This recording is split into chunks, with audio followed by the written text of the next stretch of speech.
Am I the a-hole for asking my brother to pay $30,000 for my engagement ring? I hosted a family dinner over the weekend, and my brother brought my nephews 4 and 8 over as well. I used to wear my engagement ring all the time, but lately I keep it in my walk-in closet and mainly wear it for special occasions.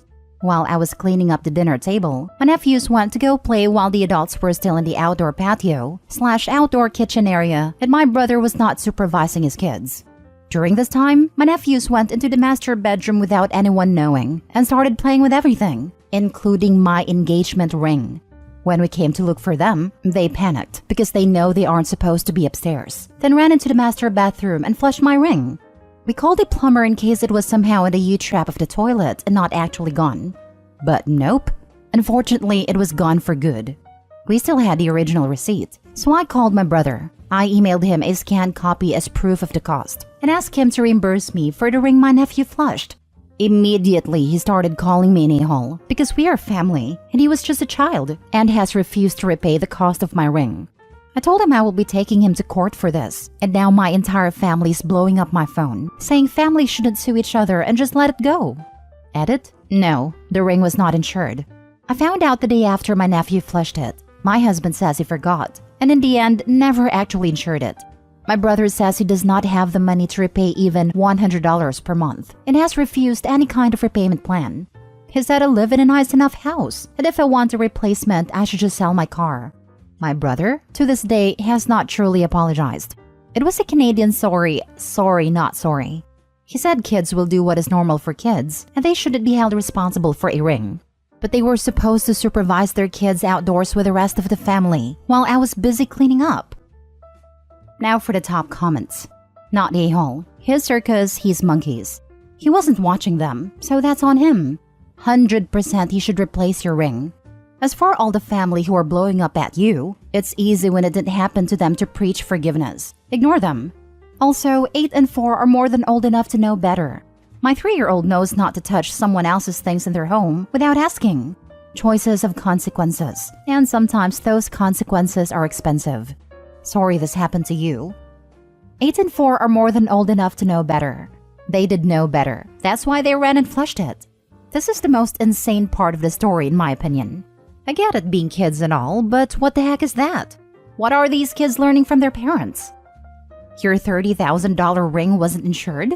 That's the first thing you're supposed to do, because accidents happen even if you don't wear your ring often. They get stolen or nibblings flush them randomly. Hence, insurance. It's not a deal to sue him, because he should never put you in this position. He should have proposed some sort of payment plan, in some way, shape, or form. Since he was a giant a-hole about blaming you, now you're not the a-hole taking him to court. Unless you have insurance and can handle it that way. Not a-hole. Your family's right. Families shouldn't sue each other because it should be being repaid without courts. Next story. Am I the a-hole for not inviting my daughter to my wedding? I, 37 male, am getting married this fall and have made a choice to not invite my daughter Bella, 16 female, due to circumstances I will explain in this post. Before people tell me that we should sit down and talk or do therapy, those options have been exhausted and are no longer viable. Me and my ex-wife, Theresa, 38 female, do not have a good relationship.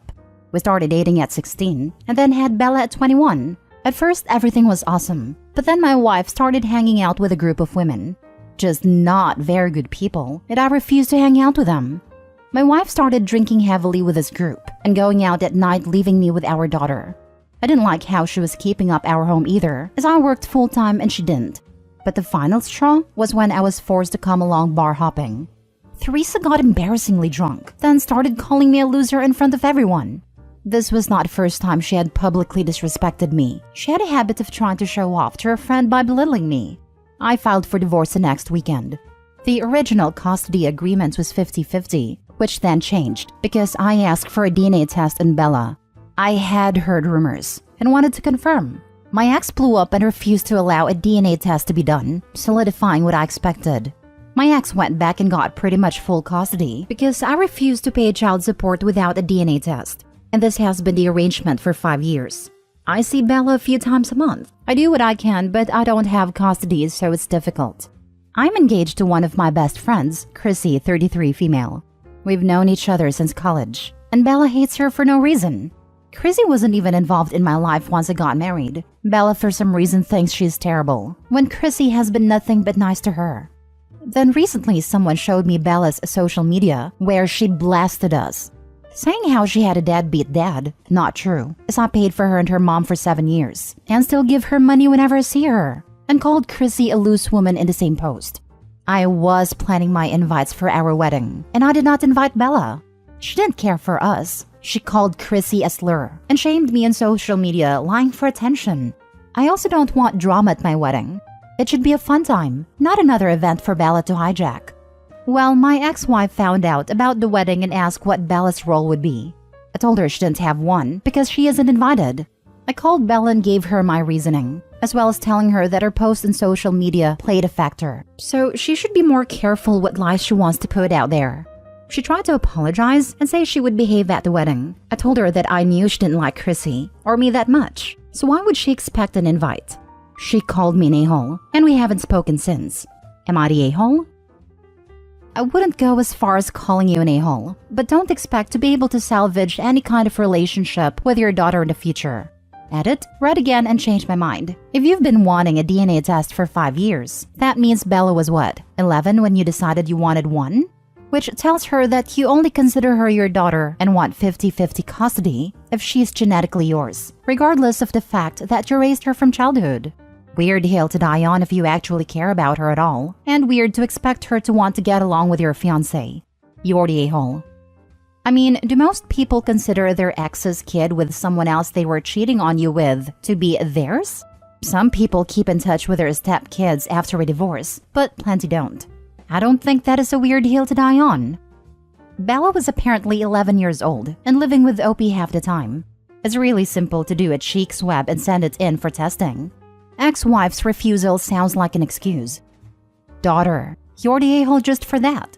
Get a court order for a paternity test before you stop paying child support. You also raised this child, but suddenly she isn't your daughter? That is new depths of a-holehood. Legit, and he's upset that his daughter is mad at him for abandoning her. Of course she's not going to like his new wife. As far as she can tell, her dad abandoned her for a new life. You're the a-hole, OP. You are a deadbeat and a terrible father. Info, why didn't you have the courts order the DNA test? That's like standard divorce and custody procedure number 1. Your ex would have been held in contempt if she refused a court-ordered DNA test. This makes no sense. Probably because he was already declared her father at birth, because he and the mother were married. Courts usually do not disestablish paternity unless it is directly asked to, since paternity is already established. I'm going to get trashed for this for sure, but why paternity test is an automatic thing? Sure, it's a happy family event when someone is born right there, but sometimes that can be behind lies. Sure, I know laws pretend to protect the child, but at the expense of whom? Next story.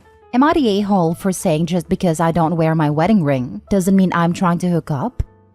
Forgive me if I spell something wrong. My buddy said to post my story here due to all the backlash I'm getting from a job.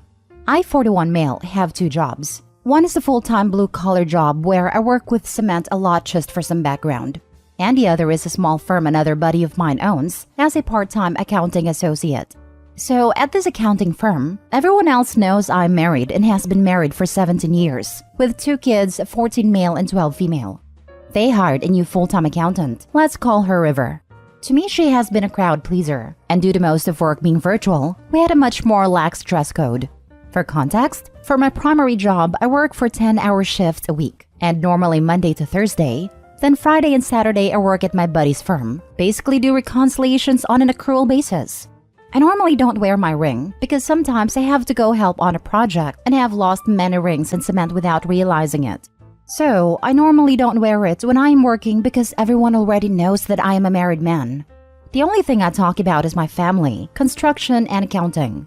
Then some of the guys at the office were talking about River, how she has been dumped by her boyfriend and is looking for a new man. Me, being the kind person I am, said I hope she finds a man who would make her happy. Somehow what I said got to her, and she thought that I was hitting on her. And she came up to me and tried to tell me a sob story about her man was insecure about her having a lonely fence. I said that is definitely a deal breaker for most, so I guess she thought I was saying I am an exception. So she asked if I want to record some content later, and I politely said, "No, I am married." She said, "Why don't you have a ring on then?" And I said I don't wear a ring because they normally get lost in cement. She said, "You must want to appear single if you don't wear your ring here." And I said, "Just because I don't wear a ring doesn't mean I want to hook up with some professional."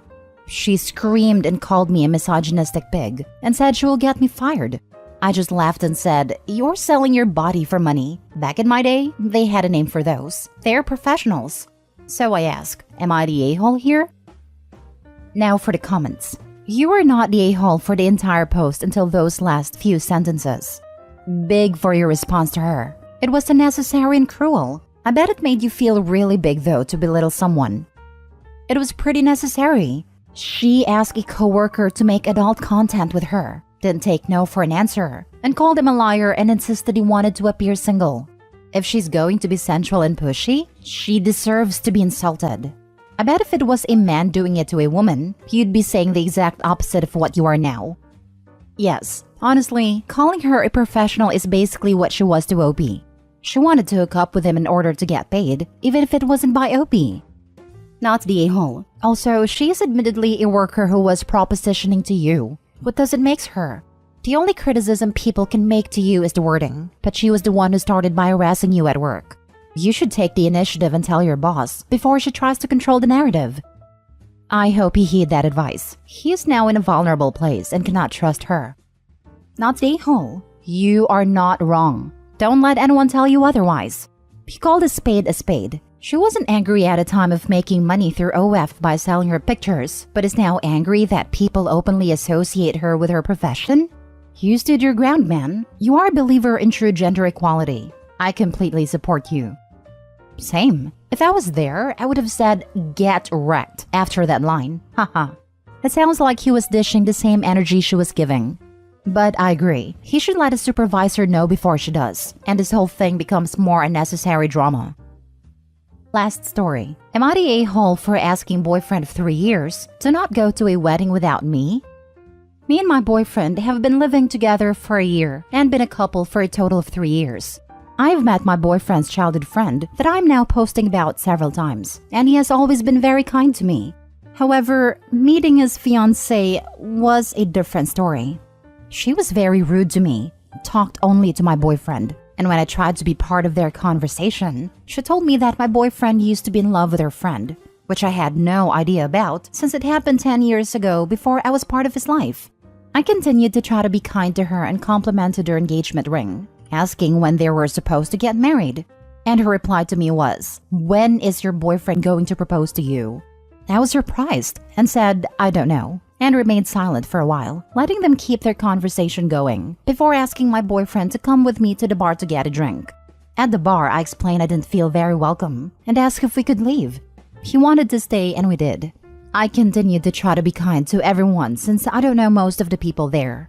I have since then met both my boyfriend's friend and his fiancée again, and it has been fine. However, we recently received a wedding invitation that states that they are getting married this summer.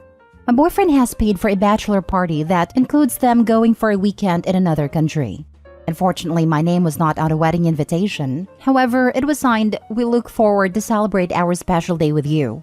Since me and my boyfriend have been a couple for 3 years and are living together, we both assumed I'd be included in the invite. But to make sure, my boyfriend asked the groom if it was okay to RSVP for both of us. His friend responded that they couldn't have everyone bring a +1. As my boyfriend thought it was a decision for all of their mutual friends who wasn't married, he said he understood. However, it now seems that I'm the only one of the girlfriends/wives who are not invited. I would really hate for him to miss this event, but clearly the fiancé doesn't like me, and I feel like if my boyfriend went without me, it would be making it okay for her to exclude me for no real reason.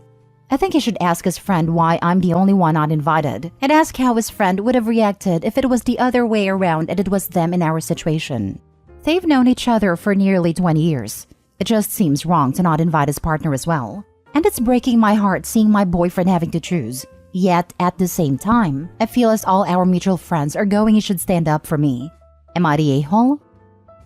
His friend responded that they couldn't have everyone bring a +1. My boyfriend has paid for a bachelor party that includes them going for a weekend in another country. So the person who paid for his bachelor party in another country can't bring a +1? Not the a-hole. They are. And so is your boyfriend if he accepts this behavior towards you. If my friend tried this, I would cancel all the reservations except the flight. They can figure it out when they get there. No, not the a-hole. And Opie's boyfriend should be ashamed of his lack of spine. Not the a-hole. This is BS, and they are clearly isolating you. Your boyfriend paid for a bachelor party in another country, and yet they can't afford to invite his long-term partner. That's incredibly tacky, and they clearly think snubbing you is more important than your boyfriend's friendship. How on earth is your boyfriend not furious about this rudeness to you, and also rudeness to him? Can he not see how everyone else is getting a +1 but not him? Is he not embarrassed? They want to get the boyfriend hooked back up with his old love, the bride-to-be's best friend. Boyfriend should insist on Opie attending, or he should withdraw from the wedding and all the preparations. Anything short of this shows his lack of respect/support with Opie. Not the a-hole. Ask your boyfriend to tell his bestie that it's not fair for you to be excluded when all of the other girlfriends have been invited. If they continue to exclude you after that conversation, and your boyfriend wants to go without you, or if he doesn't stand up for you and have this conversation, he doesn't care about you enough for you to stay with him.